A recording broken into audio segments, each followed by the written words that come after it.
48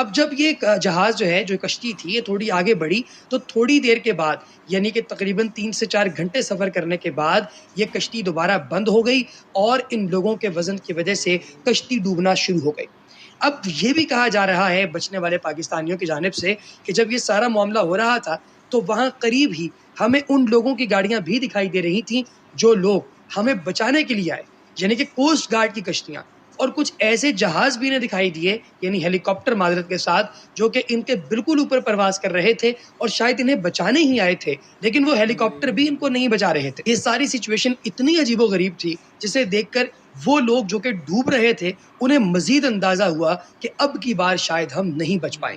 پھر یہ بھی کہا جاتا ہے کہ پاکستانیوں کو چن چن کر اس جہاز کے نچلے حصے میں یعنی اس کشتی کے نچلے حصے کے اندر جو ہے وہ ٹھونسا گیا تھا۔ آپ کو یہ بتاتا چلوں یہاں پر کہ جو کشتیاں ہوتی ہیں جو کہ بڑے بڑے سمندروں کے اندر جاتی ہیں اور کافی دن سمندروں کے اندر رہتی ہیں، ان کے ہمیشہ 2 سے 3 پورشنز ہوتے ہیں۔ اس میں سے ایک پورشن ایسا ہوتا ہے جو اس صورتحال کے لیے بنایا جاتا ہے کہ اگر سونا پڑے تو آپ اس جگہ پر سو سکیں اور سمندری ہوا آپ لوگوں کے جسم کو نقصان نہ پہنچائے۔ اور سب سے نچلے پورشن کے اندر اگر آپ کوئی مچھلیاں یا کوئی اور چیز پکڑتے ہیں تو اسے ڈالا جاتا ہے، رکھا جاتا ہے اور پھر ساحل پر لا کر اسے اتارا جاتا ہے۔ تو دوستو یہاں پر بھی کچھ ایسا ہی سلسلہ تھا جو کہ ان لوگوں کے ساتھ پیش آیا، لیکن پاکستانیوں کو جب نیچے ٹھونسا گیا تو ظاہر ہے کہ یہ بات روز روشن کی طرح عیاں تھی کہ ان کے ایجنٹس نے سب سے پہلے اور سب سے کم پیسے دیے ہوں گے، لہٰذا جب ان تمام لوگوں کی پوچھ تاچھ کی گئی تو پتہ چلا کہ پاکستانی ایجنٹس سب سے کم پیسے دیتے ہیں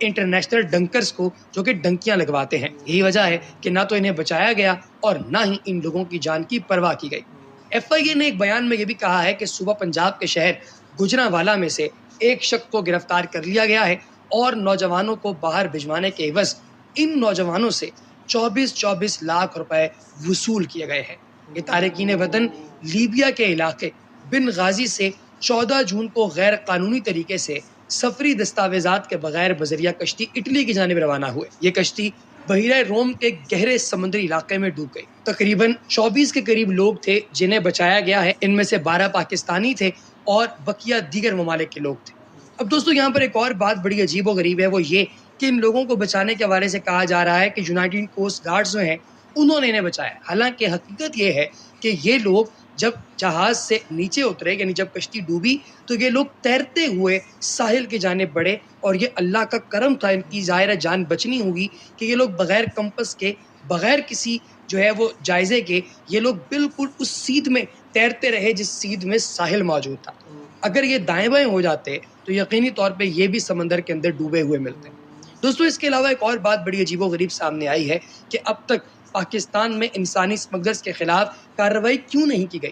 تو اس حوالے سے اب یہ بتایا گیا ہے کہ جتنے بھی ڈنکرز یہاں سے ڈنکیاں لگواتے ہیں ان ڈنکرز کی ایک بہت بڑی تعداد بڑی ہائیلی کنیکٹڈ ہوتی ہے پولیٹیکل اور بیوروکریٹک سرکلز کے اندر، اور یہ اچھی خاصی بھاری رقم جو ہے وہ بٹورتے ہیں اور پھیلاتے ہیں، پھر بعد میں تمام لوگوں کو ان کا حصہ دیا جاتا ہے جو لوگ ان پر کریک ڈاؤن کرنے والے ہیں۔ یہی وجہ ہے کہ نہ تو پولیس انہیں پکڑتی ہے اور نہ ہی کوئی اور۔ آپ کسی چھوٹے سے چھوٹے بچے سے جا کے بات کر لیں تو اس کو بھی اندازہ ہوتا ہے اور پتہ ہوتا ہے کہ ڈنکر کہاں پر موجود ہے اور ڈنکی کیسے لگائی جاتی ہے۔ تو اندازہ لگائیے کہ اتنے بڑے پیمانے پر کام کرنے والے لوگوں کو آخر کیوں نہیں پتا، جن کا کام ہی سرکار کی جانب سے یہ رکھا گیا ہے کہ انہوں نے اس طرح کے ڈنکرز کو پکڑنا ہے۔ دوستو ان کے خلاف بہت سارے مقدمات درج کیے گئے ہیں، لیکن ان میں سے کوئی بھی مقدمہ ایسا نہیں ہے جس کے بارے میں یہ کہا جائے کہ اس پر کوئی قابل ذکر کام ہوگا۔ سمندر میں ڈوبنے سے قبل پناہ گزینوں کی جو کشتی ہے یہ 7 گھنٹے تک ایک ہی جگہ کھڑی رہی ہے، اور کوسٹ گارڈ کی جانب سے بھی اس حوالے سے مختلف باتیں بتائی گئی ہیں، اور باقاعدہ طور پر جو ڈیٹا ہمارے سامنے آیا ہے بی بی سی کی رپورٹ کے مطابق اس نے یونان کے سرکاری دعووں کو مشکوک کر دیا ہے۔ وہ یہ کہتے ہیں کہ کشتی کو نیویگیشن میں کوئی مسئلہ درپیش تھا، حالانکہ ایسی بات نہیں ہے۔ تارکین وطن کو لے جانے والے ماہی گیر اس کشتی میں نہ تو ٹریکر رکھتے ہیں نہ کوئی اور چیز، بلکہ انہیں خود اندازہ ہوتا ہے کہ کہاں جانا ہے، لیکن یہی کہا جا رہا ہے کہ جان بوجھ کر اس کشتی کو روکا گیا اور اس کے بعد اس کشتی کو ڈبویا گیا۔ حقیقت کیا ہے یہ تو وقت ہی بتائے گا۔ تو یہ جو کشتی ڈنکی والی کشتی کو ڈبویا گیا، کس طرح سے ڈبویا گیا یا خود بخود ڈوبی، یہ تو وقت ہمیں بتائے گا۔ یہ تو ریسرچ سرچ جب کیا جائے گا تو پتہ چلے گا۔ اس میں جو سب سے بڑی بات یہ ہے کہ حکومتی لیول پر جب ان ڈنکروں کو پکڑا جائے گا اور ان سے پوچھ گچھ کی جائے گی کہ بتاؤ کہ یہ کس طرح سے ہوا، تو وہ پھر بتائیں گے۔ اور سیکنڈ بات یہ کہ ان کو پکڑا جائے اور ان کو پرماننٹلی یہ جو ڈنکی کا پروسیس ہوتا ہے اس کو کلوز کروایا جائے۔ ظاہر سی بات ہے اس کو کلوز کروانے کے لیے اس کے اندر بھی بہت سے مافیاز موجود ہوں گے جو کہ کمیشن لیتے ہوں گے ان سے بھی، ڈنکرز سے بھی۔ تو وہ جو لوگ ہیں وہ اتنی آسانی سے تو اسے بند ہونے نہیں دیں گے، لیکن اگر حکومت چاہے، پولیس چاہے اور ہمارے قانونی ادارے چاہیں تو ان کو بند کیا جا سکتا ہے۔ اور ماؤں کے جو لال جو ماؤں سے لڑ جھگڑ کے کہتے ہیں کہ میں تو جاؤں گا اور انشاءاللہ میں وہاں پہ پہنچ جاؤں گا اور ہم امیر ہو جائیں گے، یہ خواب لے کر جب وہ جاتا ہے تو راستے میں جب کشتی ڈوب جاتی ہے اور پیچھے مائیں اور ان کے والدین اور ان کی بہنیں اور ان کے بھائی جب یہ معاملے کو دیکھتے ہیں یا سنتے ہیں تو ان پر کیا بیتتی ہوگی یہ تو انہیں کو پتہ ہے۔ سو اللہ تعالیٰ زیادہ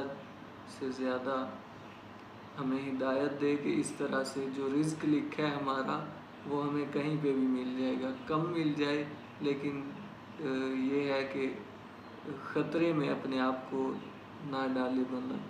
تو اس طرح کے خطرے میں کہ جس میں چانسز ہی بہت کم ہوتے ہیں کہ پہنچ جائیں، تو یہ تو بہت بڑی بیوقوفی ہے۔ والدین کو چاہیے، بہن بھائیوں کو چاہیے کہ وہ اس طرح کا کوئی بھی قدم نہ بچوں کو اٹھانے دیں۔ سو دوستو یہ تھی آج کی انفارمیشن، یہ تھی آج کی ویڈیو اور یہ تھی ساری سٹوری جو کہ کشتی ڈوبی اور بہت سے لوگ اپنی جان سے ہاتھ دھو بیٹھے۔ سو امید ہے ویڈیو آپ کو اچھی لگی ہوگی، ملتے ہیں نیکسٹ ویڈیو میں، تب تک کے لیے اللہ حافظ۔